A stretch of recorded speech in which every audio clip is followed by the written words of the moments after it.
Hello and welcome to the YouTube podcast series of Citiesabc with Open Business Council, Fashion ABC, and Dennis Guada.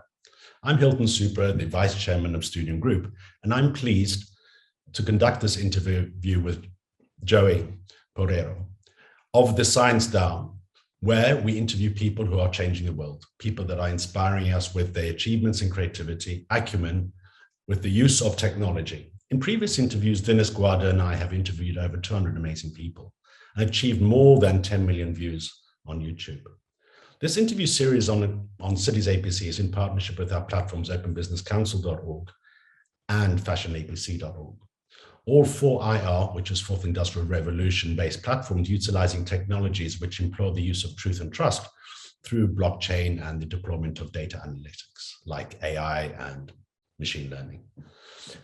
So today I'd like to introduce you to Joey Poareo, the CEO of Science DAO, which is a decentralized think tank, incubator, engine, and accelerator platform aimed to empower investors, entrepreneurs, and institutions to collaborate and make the informed decisions in a whole wide spectrum of technologies and life sciences.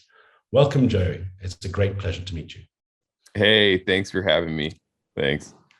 I'm excited to interview you today, and I really want to know a little bit about yourself. So who is Joey? Okay, you're a developer and co-founder of Yasha, a decentralized incubator accelerator fund that uses DAO governance to speed up crypto projects like Guzzler and the Science DAO. You've been on board of executive positions across multiple industries, from blockchain technology to mental health rehabilitation and healthcare platforms. You've led philanthropic efforts in providing housing and care to close to 50 children, which is something I'd like to touch on a little bit later. And currently, you bring your talent and abundant leadership skills to a multi-project corporation consisting of tens of thousands of individuals. Okay, you've worked in many professional startups with multiple industries, and basically as a deal flow aggregator for venture capital investment. So tell me, Joey, where did this all start? Where were you born? Where were you educated? Well, so I'm from Los Angeles. Just kind of normal upbringing, two smart parents, older brother, and played a lot of baseball growing up. Played a lot of baseball. Yes. So I always, when we talk about team building, and sometimes when we're working with new companies, sometimes they bring it back to baseball. And I know there's a lot of team sports out there, but there's something about growing up I don't think this sounds sad, but growing up in like a dugout, essentially, with all of your friends playing and practicing every day, games every weekend, especially in Southern California where it's sunny all the time. We played quite a bit growing up. And obviously there's a manager, the coach is called a manager, and there's an umpire, there's multiple umpires. And so I always say, like, young kids playing team sports and whatnot with their friends and some type of authority figure is generally pretty good for team building, especially for startups. So after that, fast forward, I moved up to the Pacific Northwest to go to college. I didn't finish college, but it was a good short experience. What distracted you then? Oh my goodness. Distracted me from college? Yeah. You know what? It was just I think I just had one of those personality types that just, I'm not sure if I could sit down and do a lot of the busy work. I know that it sounds so dumb. I have no real reason to explain, except that I was put on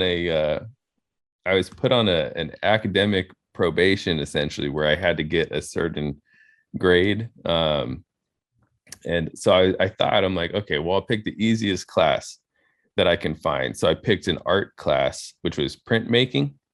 Yeah. And printmaking is not easy. It's not easy. You take this copper plate and you take this tool called a burin and you stick and you poke and you scratch the piece of copper so that it holds ink. And so I would be in the studio, for like 100 hours a week, just poking at these copper plates, trying to get a good grade so I didn't get kicked out of college. And I was like, I'm not going to do this. When you're someplace and like your soul just doesn't feel right. You're like, why am I here right now? I should be somewhere else. That's how it felt. So I just left. I mentioned it earlier in my introduction. I talk about the fourth industrial revolution. And literally, if you look at the education systems that we have today, it's like an extension of the industrial revolution in terms of you are at that product that's been pushed through the machinery to come out with a technical skill or that is useful to society, etc., and useful to the economy. And that's a very linear process. And then along, as you know and I know, along comes technology, where technology sort of flips that around, where we talk about what is called Society 5.0, where it's like human-centric now. Because prior to this, we are slaves to technology. Yeah. Okay. Now it's been flipped around where we, in terms of Society 5.0, the citizen is at the center, being empowered by technology around him. Yeah, it's almost like, I know it's a Marxist idea, right? But the idea of post-scarcity, right? Like eventually, we might get to that point where where the humanity is investing so much in technology, right, and industry, to the point where we get to some place where human beings can kind of just be human beings again, right, where the work becomes automated, right? There's a lot autonomous labor, AI begins to take over, but at that point it's like, you still need to work, you still need to live, so on and so forth. But yeah, absolutely. But the work that you're doing is something that you love. Yeah. Really like. Yeah, absolutely. Startups, there's nothing like, I think people that are really hardcore into startup businesses, and I wouldn't say like high risk situations, but for me, there's people that go skydive and it's almost like, it's like kind of an empty thrill, right? For me, the startup is that functioning entity exists out there. And this is going to sound a bit weird or philosophical, but that functioning entity exists out there. It's like a complete entity functioning somewhere in space-time. And the joy of walking whatever path based on our choices in order to walk into that space where it's already completed, like that journey, which sometimes takes months, years, so on and so forth.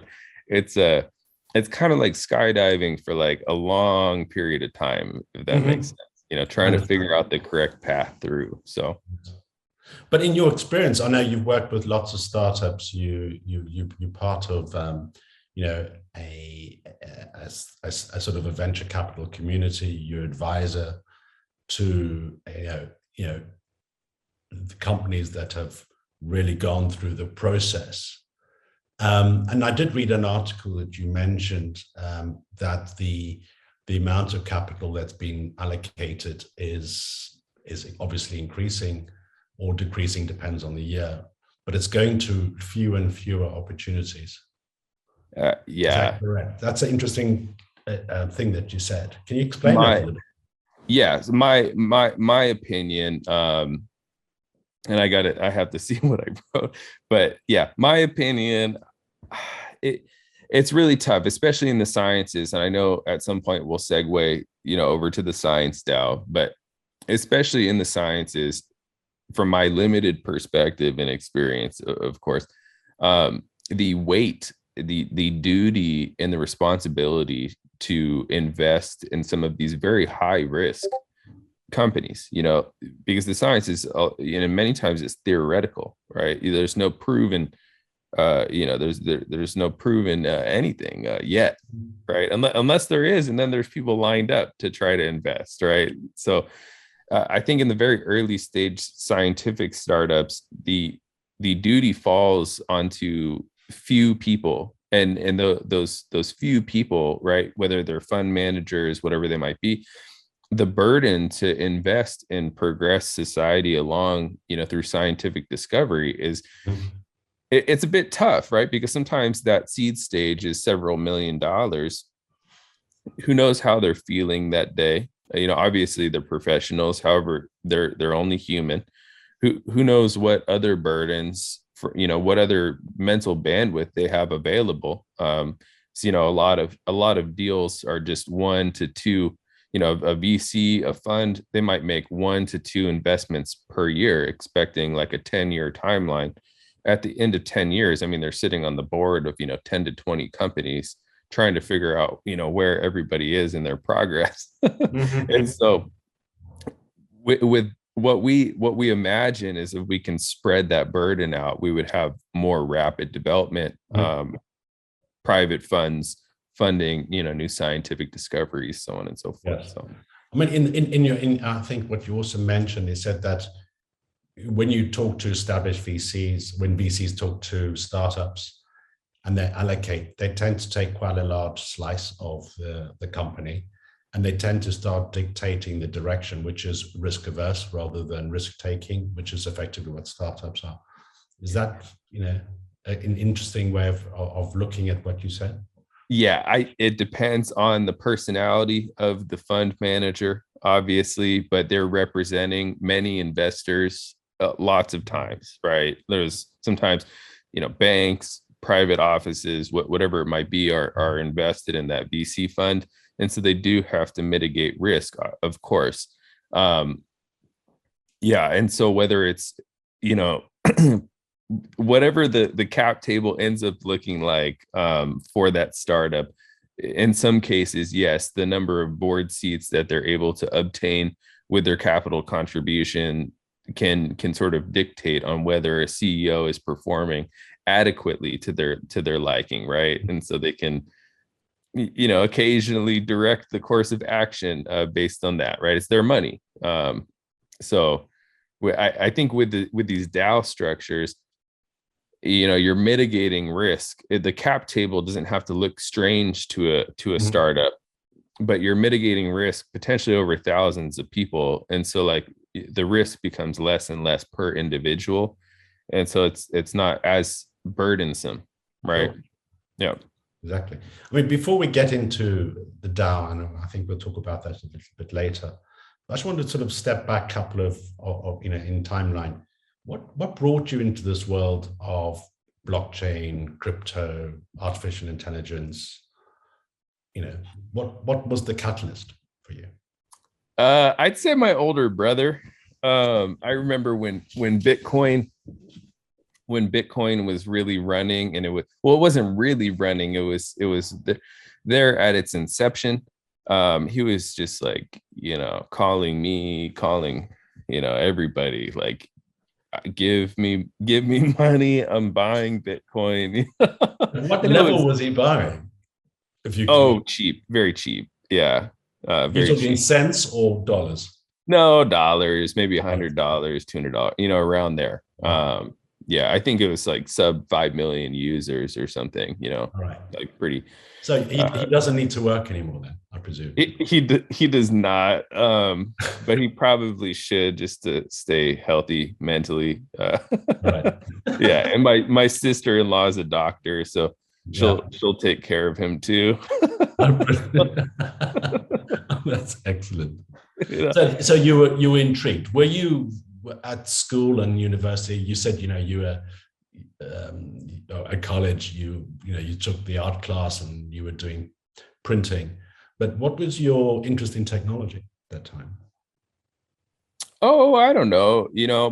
I have some family members that are like long-standing technology veterans, industry leaders and whatnot. And so I always looked up to them. Mm-hmm. And thought, wow, that's super cool. When I was a young kid, my brother was, you know, super smart with computers and everything, and Mm-hmm. so we would they would send us to go test like math games, you know, like Math Mm-hmm. Blaster. I don't know if anybody remembers that one, but like Yeah. these little video games, right? And but also, so I think one thing that really got me into blockchain as well, and I don't credit her enough, I think, just from afar, you know, in terms of admiration, is one of my childhood friends that I went to elementary school, Mm-hmm. lived around the corner, actually founded my Ether wallet, Mew. Yeah. And so I remember when ETH was very cheap, and my one of my closest friends from college was working on a ETH based project, you know, that the DAO, they were going to raise money from the DAO. He's like, give me money, it'll 1000x, you know, like really fast. And I was like, huh, what's going on with this? So I started to accumulate a little bit of ETH. I'm like, okay, I might as well. He's like, not, you know, he won't stop about Ethereum. He won't stop. And then I see Taylor, you know, out there doing some interviews and whatnot, you know, with the wallet project. Mm-hmm. And I'm like, okay, you know, but then maybe a month or two after that, after I really started diving into crypto, the original DAO was hacked and they had to hard fork ETH, right? And so Yeah. I'm like, I thought this was immutable and unhackable and all this stuff, and here they are. I thought it was decentralized, but like they got hacked, and they Mm-hmm. were able to go back in time essentially and hard fork and recover everybody's money, which was, you know, it's kind of like that didn't sound decentralized, you know. They could, Yeah. But so yeah. it's for the benefit of our audience. I always like somebody, you know, to explain. We talk about DAO, but can you explain what a DAO is? Yeah, well, so the original DAO was essentially a decentralized venture capital fund. DAO is a decentralized autonomous organization, right? Yeah. And the idea, right, the end goal for a DAO would actually be a computer program, right, like software code that governs itself, because then the code, right, and the decision making would be immutable. It would be hard coded, and therefore there's no like human element, you know, political party or belief bias, that could affect the way that the software governs itself, right? I think that there's a bit of a flaw to this because, you know, anybody can, it's very difficult after having like inside of our ecosystem and our DAO, essentially, we have tens of thousands of people, right? And having everybody vote on everything to get someplace is flawed, in my opinion, you know. So I do believe in a bit of a technocratic lead or filter type system for DAO. uh, for the time being, I believe that needs to be human ran. At some point, a computer program like AI or something will, currently it's probably able to do this, okay, but we'll have accumulated the knowledge base from every, you know, technocratic leader from the entire world essentially, and be able to Mhm. make like a as close to a perfect decision as possible on which direction to go. For the time being, I think a human element is very important to a DAO. So that's like what the original DAO was. That's what a DAO is probably supposed to be, is a computer program that can govern itself, right? Make decisions based on the smart contracts. Okay. Yes. Mhm. For us, we use I mean, I would say that human beings are involved in that smart contract, right? Like if the DAO is a smart contract, you can, I believe, have human beings helping the process through, because there's a lot of nuances in human behavior that I don't think that machines are able to quite pick up Mhm. on just yet. Yeah. And so for us, it's more of a contribution type of DAO. Like who is actually working on the project, and those people should essentially be prioritized, right? Like contributions, and it should be rewarded, right, with some type of merit inside of a DAO. So anyway, that's my take. It's probably flawed, but you know. No, it's not flawed. This is, I mean, look, at the end of the day, we are, as I mentioned previously, we talk about Society 5.0, where, you know, you're putting the individual at the center of enabling technology, and the engagement through technology with opportunities, businesses or whatever, has to be done where the individual is not the product. Yeah, data, as we know, and there's big discussions about, you know, the big platforms, I won't name them, but we all know who they are utilizing us in order to basically, you're the product. You're the product, absolutely. Yeah.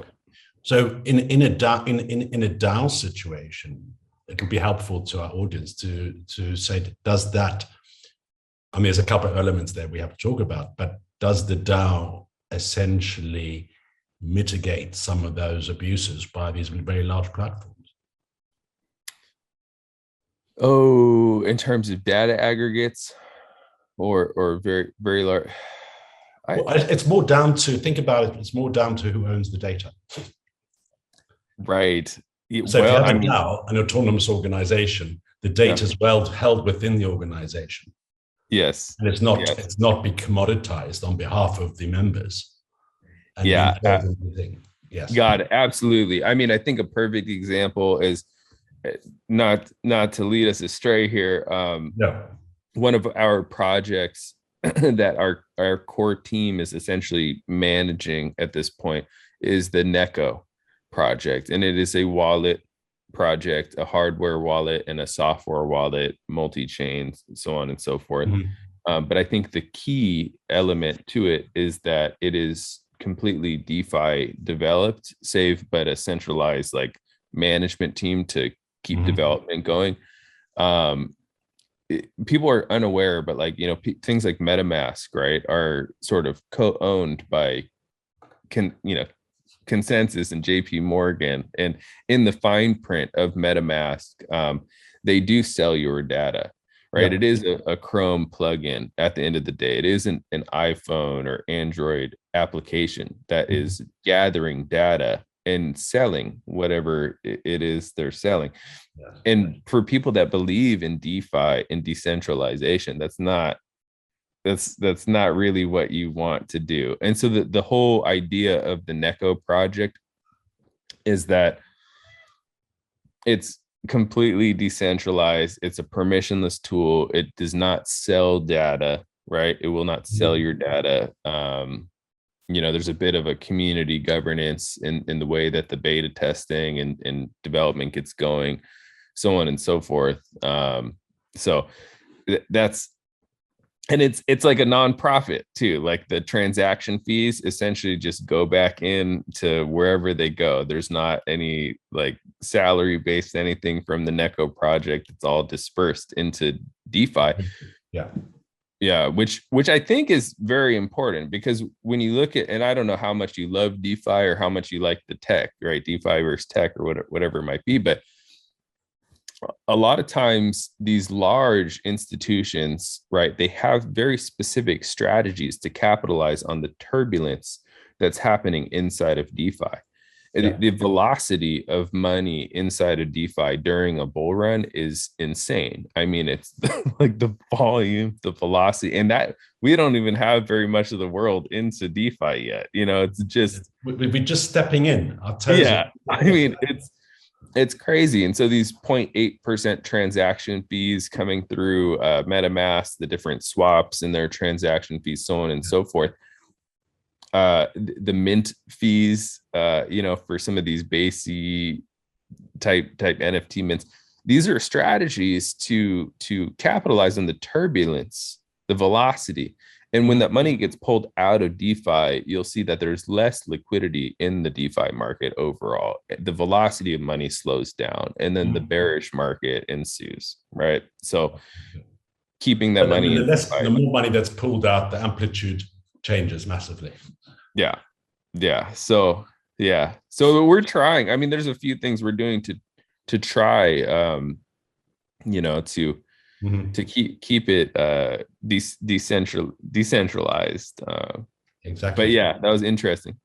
But I mean, I'm going to jump to My bad. the Inuyasha and the Yasha DAO Yeah.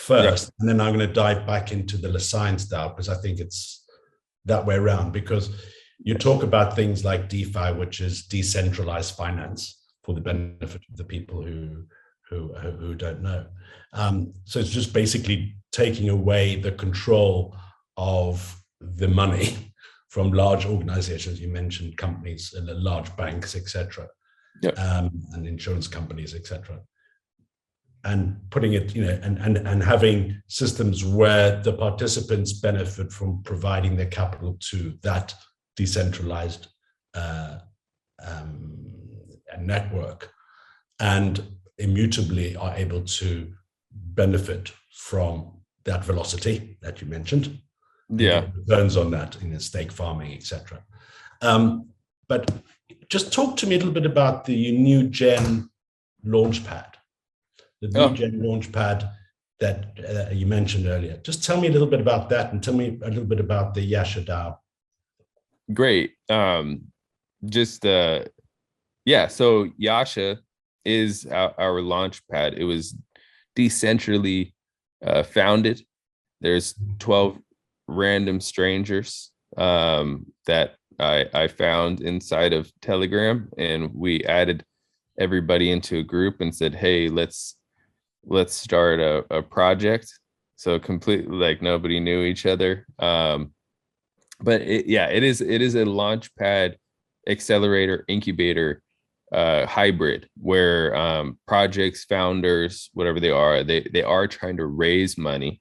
They do want to launch a project. They might need help with development, whatever it might be, and we do have the resources available on a technical level, on a mentorship level, on a financing level to help projects realize that launch. Thus far, just historical numbers, the pre TGE contributions have yielded an excess of 160,000% over the last year, which is not too bad. That's in excess of 1600x.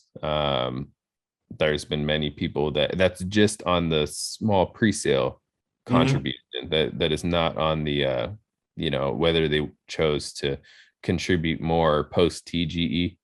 Some things it's tough. The market goes up, it goes down. Trading strategies sometimes aren't that great. We don't manage every single project that we launch. That's a common misconception, I think, is that people think sometimes that we're involved in everything, but we're not. But for example, the delivered projects you have like Guzzler, Cliff, and Apache Nui, talk a little about those, because those are independent projects that are utilizing the Yasha DAO or the new gen launchpad. So exactly. Can you tell me how that fits in, so the benefit of everybody to understand? Yeah, exactly. Like the Guzzler project, outstanding project, lead developer, Farouk. I'm like essentially the interim CEO for Guzzler, as Farouk is neck deep in developing. But what he's been developing is an NFT engine for in-game, the ability to modify NFTs in-game. And so modify the NFT or remint another NFT? Yeah, modify the NFT in game. So the way that he's showing it essentially is you have a car. It's a car racing game. He has other games that he's integrating Web3 into as well. Yeah. But the car is an NFT, the wheels are an NFT, the body kits, the performance upgrades are all NFTs. And in game, when you layer these NFTs on top of your base car, it modifies the metadata So if you win like a performance part upgrade, and horsepower would be a property that would be shown on OpenSea as part of the metadata, that horsepower value can increase when you go connect to the game. When you connect to Web3, the game recognizes that token ID, that its horsepower value has increased. Now your car goes faster in the game, right? So it's okay. What he's developing is a super interesting. I mean, it's maybe one of the more advanced NFT or Web3 integration middleware APIs that exists out there, and it doesn't have a ton of marketing, doesn't have a huge following. I think there's maybe like 5,000 holders or so. Wow. And it's chugging along. The Cliff project, another one. The Cliff token, the smart contract, what the team, the founding members were able to bring to the table was a new innovation in smart contracts. The hype surrounding that new smart contract was such that it did a 400x in 4 days. So it went from the starting market cap to a $200 million market cap within 4 days. The pre-TGE contribution from the Yasha launchpad on that one was like $300. It turned into 300 something dollars. It turned into like 170,000 US dollars within 4 days. It was incredible, the velocity of that parabola. But what's the utility of the Cliff? Yeah, so basically there's sometimes you develop a new smart contract, right? And there's no like real way to demonstrate that smart contract except to launch it and put it out there onto the blockchain. You deploy it onto the blockchain. As a result, maybe 10% of all new tokens use some of the Cliff code in them. So, there's many forks out there. Okay. So forks of Ethereum.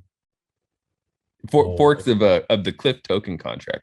Oh, the Cliff token contract. Okay, got it. Yeah, exactly. Yeah, so there's been like so many, maybe 10% of all new tokens utilize some of the Cliff token contract in their smart contracts for their tokens. So completely changed DeFi there, which is pretty exciting. I think it does have a bit of a utility, but utility is never, I'm just going to say this, guys, utility is never the reason why some of these projects that are smart contract based, why they go parabolic.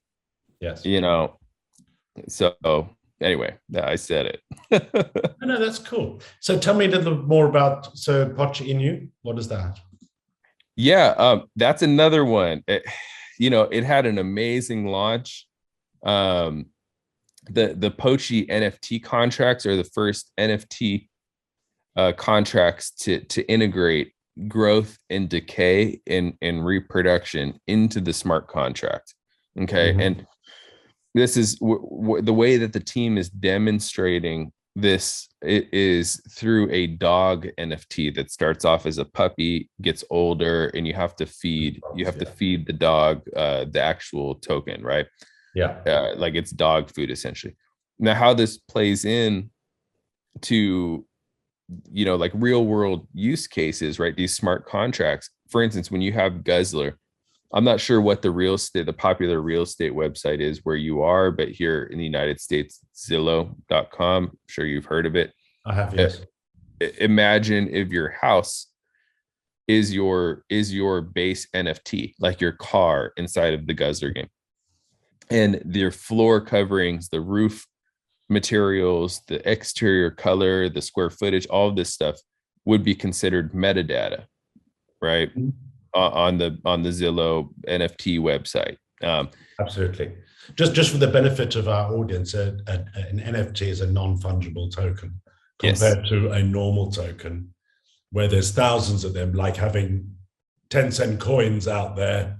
Each 10-cent coin can be exchanged for another 10-cent coin because it's still 10 cents. Whereas token, which is non-fungible, means it's unique. There's only one. Exactly. It's a proof. an NFT at the end of the day is a proof of ownership smart contract. It's a contract that proves you own something, proves something happened on the blockchain. It's a record of something happening. A lot of people attach it to artwork, so on and so forth. That's not what it was made for, but that's cool. It's helping the art world and everything. No, it is, but Joey could have his identity as an NFT. Yeah. Yeah, exactly. My driver's like this happened on this date. It's recorded on the ledger. Here's the token ID that it happened. It's recorded, right? So imagine you have that house NFT on Zillow and you have a contractor come in to paint the house blue, right? Technically, how the Guzzler engine works is when you pay that contractor, that would technically be like a blockchain event, a blockchain execution, right? There would be an NFT generated because of that event. And then on the real estate aggregate website, Zillow, the house would change blue. It would update the website that this happened on this time. The underlying value potentially would go up because there would be a record of any value that was exchanged to paint the house, right? Now, where the Pochi NFT contracts come in is obviously with real estate, with assets in the real world, you have appreciation and depreciation, right? And so that's where the Pochi smart contract, although demonstrated, right, as a dog NFT that gets older or grows up and eventually becomes older. It's one way to integrate all of these smart contracts together to track real world assets through the ebb and flow in the market.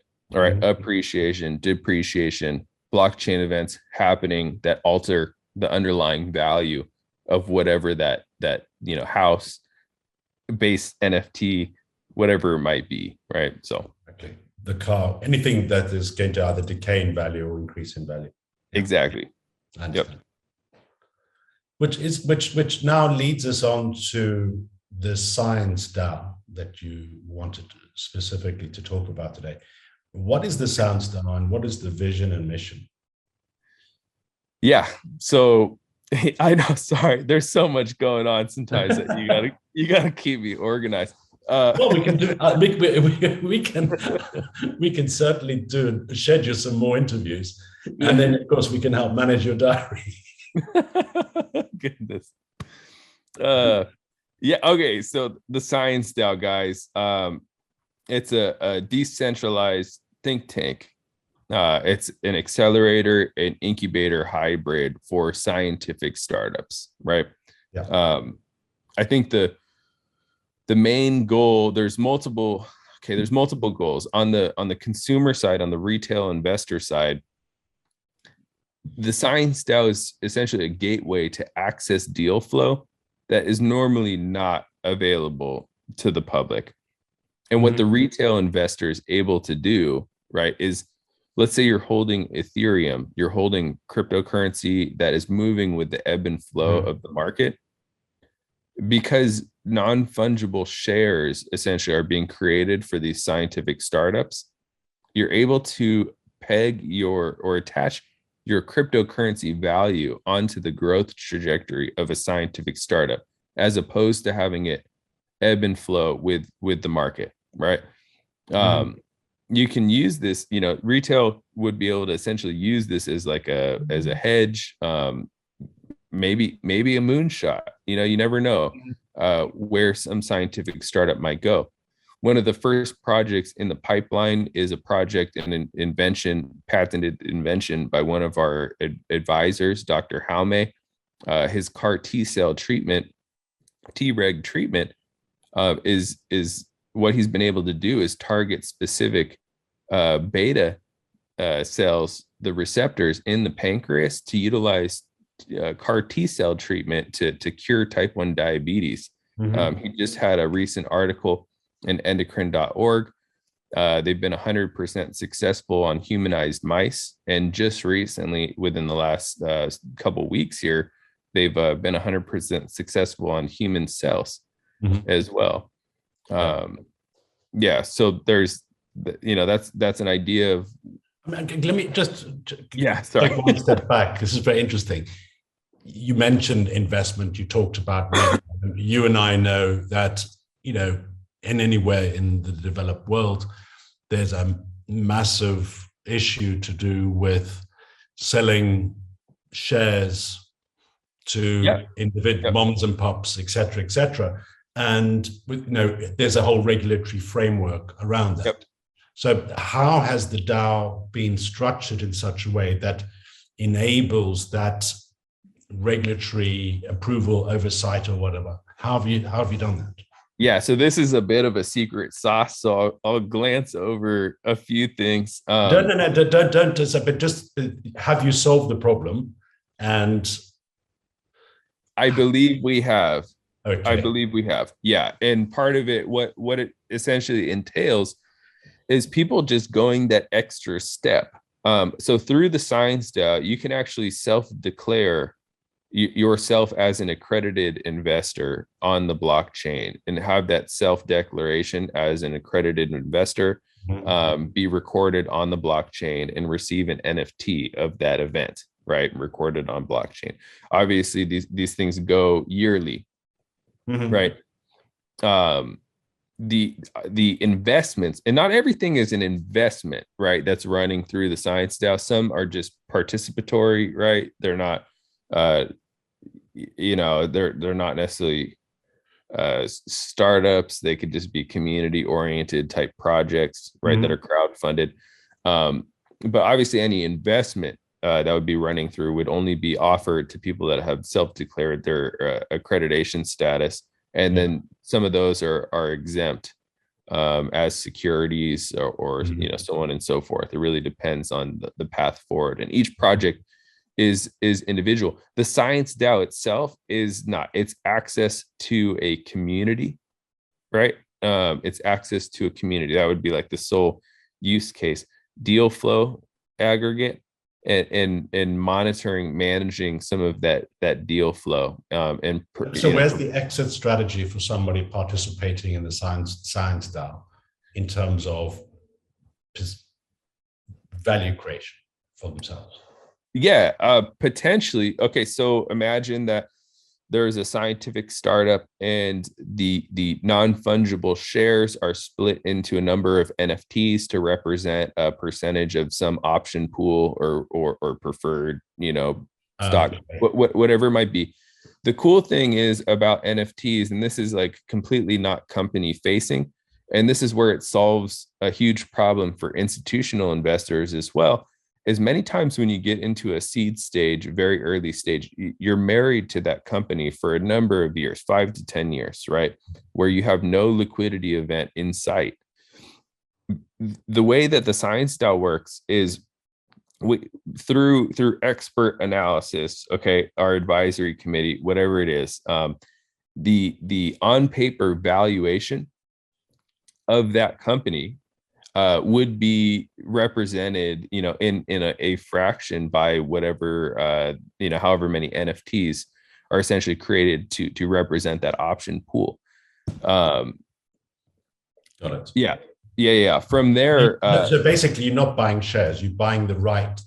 Basically, the ownership of the NFT gives you the right to participate in the option pool. Actually, it can. Yeah, it can be tradable or there's a specific mechanism in the smart contract that it can be burnt to realize some form of value. Yeah, exactly. It can also be traded along the way. So let's say that you get into a very early seed stage for type 1 diabetes cure, and they move through their IND application with the FDA. They raise an additional round of funding. So now they have a new post-money valuation. Those original NFTs that represented the company's valuation at some point in time can follow that new valuation and that trajectory of the growth of that startup. Because we're building a closed marketplace, that closed marketplace for any particular company might be only available to those self-declared accredited investors. those NFTs would be tradable. So if you're like an early stage person and you want to exit and sell off your represented ownership of some said option pool, you could sell them in the marketplace to a new investor. The cap table does not change, on the company side. So they're not dealing with thousands of people, having to report. They report to like an intermediary agent, which is the Science DAO. We handle it like that. But I know we talk about decentralized autonomous organizations, but some people will ask, when you're dealing with other people's money, who do they talk to at the end of the day? Yeah, so I think what we're trying to do. Where's the corporate? Where are you? You must exist somewhere. So how Well, actually, so the Science DAO, yes, we do. However, the DAO is just a platform, right? Okay. Like the actual Science DAO is just a platform and a group of individuals acting inside of a think tank to analyze deal flow. Mm-hmm. What the users do with a particular protocol or how they interact with a company, that's going to be assigning rights, whether it's the rights to information, whatever it might be, assigning rights to those NFTs that represent the option pool. Sure. Exactly, but we're talking about, these are real. You've got customers who are scientists, and you sign a contract which is effectively a digital contract. But the counterparty is the DAO, but the DAO must have some legal entity. Oh yeah. I mean, obviously, yeah, we're incorporated. My COO deregister handles most everything. So US based. So yeah. There's a servicing company in the United States. I think the core entity is Caymans. So on and so forth. But so there are these legal, physical. Yeah. You can knock on the door and say, okay.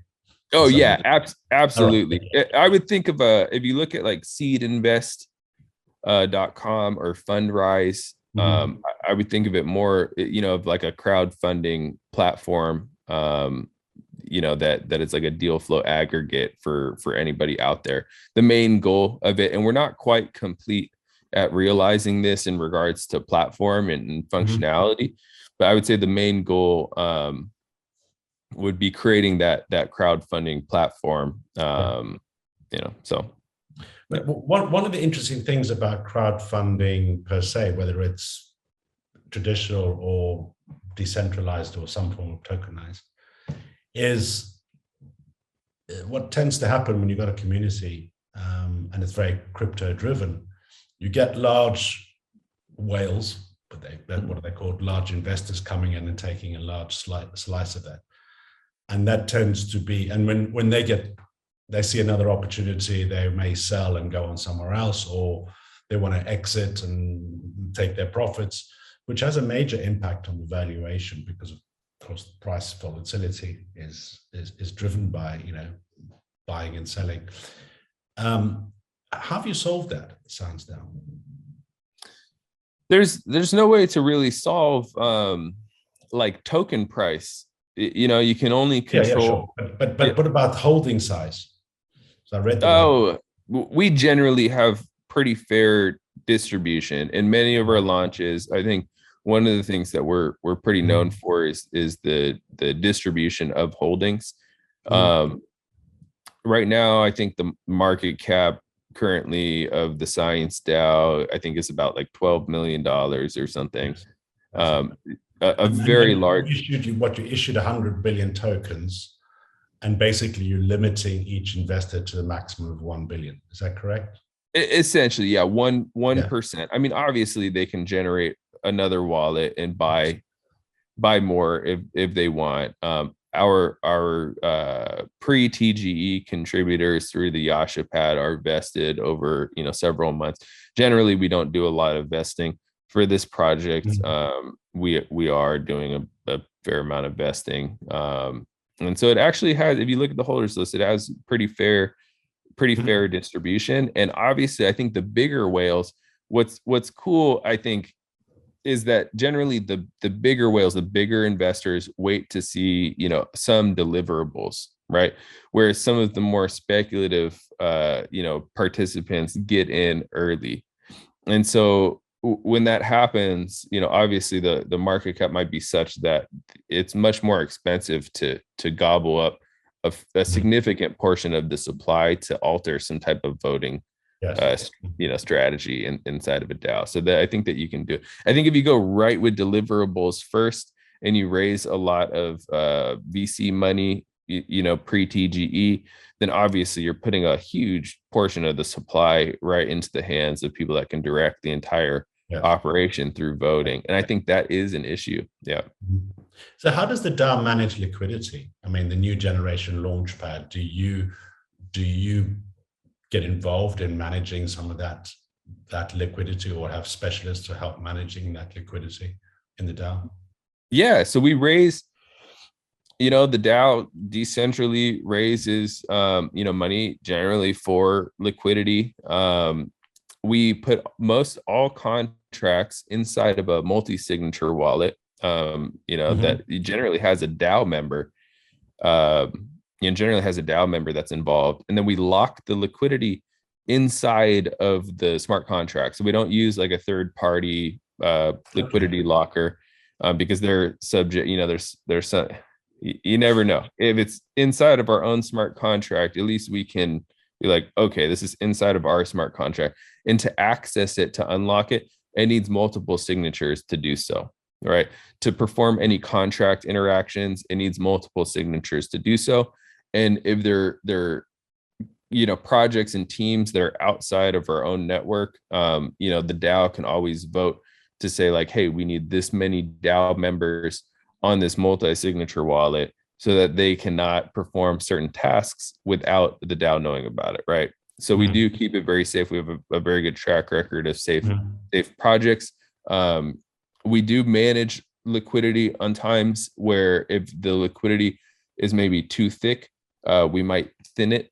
We might thin the liquidity out a little bit to get a little bit more volatile in price action. If it's too thick, I mean, you have it's not going anywhere. It takes a massive amount of money. If you understand the mechanics of how the pairs work, if you have too thick of a liquidity ratio, it's very hard to get parabolic price action, but it also absorbs larger cells. There's less price impact on larger cells as well. So it's a fair amount. One way that we manage liquidity, and this is pretty cool, is we have a new smart contract that one of our developers, Budash and Treese, developed, where you're actually able to swap the liquidity pair. So if ETH is on its way down, you can stabilize your liquidity pair. If it was paired with ETH to USDC, you can swap to USDC. And then if ETH starts to run again and starts to go up in price, you can swap back to an ETH pair to try to capitalize on some of that ETH price action as well for that pair. So that's another new one. That's a good one. I like that. Yeah. No, that's very, very interesting. So in terms of the platform, you focusing your attention on the new Gen Launchpad and the type of projects that are coming onto the project. Obviously, the governance and the selection of the projects is basically community driven. Yeah. What give our viewers some idea of the time frame it takes to come to that consensus decision? Goodness, sometimes we have voted within 24 hours and reached a quorum of 6.9 billion tokens worth of voting within 24 hours. We've raised over $1 million for launches and startups within 48 hours, right? So it really, we can move pretty quickly. The funding capability, I mean, the market is pretty poor right now. We haven't stress tested the funding capability, when maybe everybody is down 80% or something, but the funding capability during a bullish time is pretty astounding. So I think that organizations, startups, new companies, whatever the side, can actually try this path and see how much they can potentially raise, from the platform. So just talking a little bit about people coming to the platform. Naturally, your launchpad is obviously looking for people to submit a project to that. Absolute deal flow, like it will not survive without deal flow. Okay. Right. Yeah. But part of the incubation process, and this is what I mean by like our DAO is pretty human human oriented, is that the marketing, the community support, so on and so forth, for any of these startups or projects that want to launch, they can seek. I mean, many times it's like an instant, 300 to 1,000 holders in their project that are positive for the project and are looking for it. Like they chose to participate because they liked what they saw. So you have a already built in place community that kind of knows what they're doing and whatnot. So I mean, for anybody who's interested to have an interesting project, they go to your website, which I think is yashadao.io. Yes. YASHADAO.io. And they can contact, put their details in and move from there.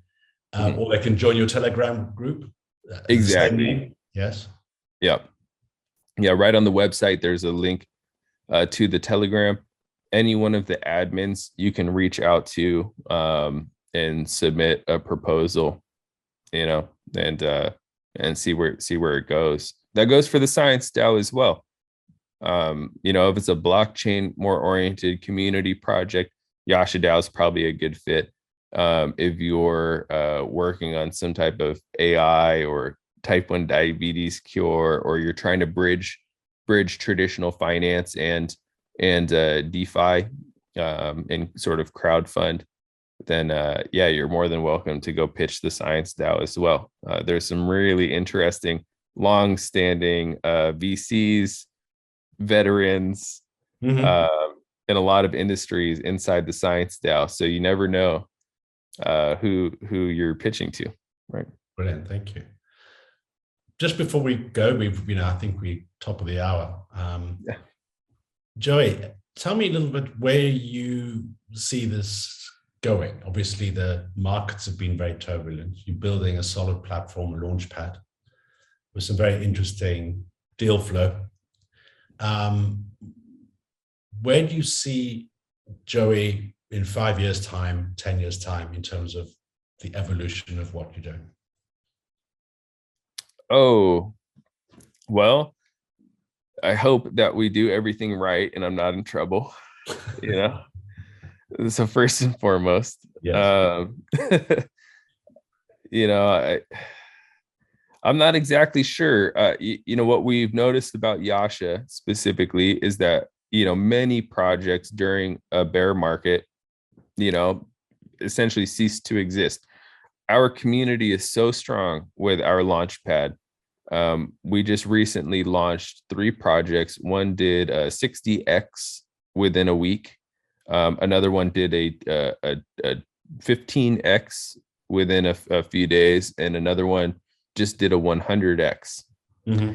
I don't think anything is. I mean,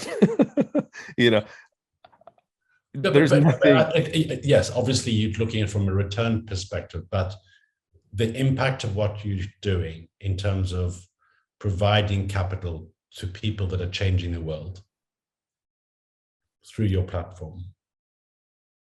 Yes. Thank you. Sorry, I'm so immature. No. I hope The one that I'm very passionate about is Dr. Jaume's type 1 diabetes cure. Yeah. He's able to target, with his CAR T cell treatment, what he's been able to do, he's able to target beta cell, the different receptors in multiple organs, right? So there's like, he can target, the thyroid, for instance. He can target the pancreas. CAR T cell is an FDA approved, treatment for cancer. The issue with cancer cells is because they're abnormal. It's like trying to target it's trying to hit a moving target with the abnormal cells, right? Whereas with type 1 diabetes, it's sort of like you give these CAR T cells, these Treg cells, GPS to go target the receptors in the pancreas. How it works, yes. This is right. I think with the Science DAO, if we're able to decentrally fund a cure to disrupt $1 trillion industry, the diabetes treatment industry equates to, its value is about 2% of global GDP. And much of that revenue is based on the treatment of a lot of these diseases. Nobody actually wants to cure, right? Because there's not as much revenue, as the ongoing treatment, and having like the lifetime value of a customer for disease treatment is insane. And that is not what humanity needs, in my opinion. Yeah, I understand. Yeah, no, I agree with you. Joey. Yeah. Thank you very much indeed for Thank you.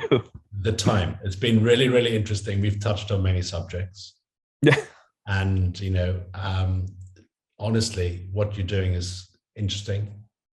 It's inspiring to a lot of us, particularly on the science side. And I honestly wish you well and look forward to further conversations with you. Thank you very much indeed. Thank you so much, guys.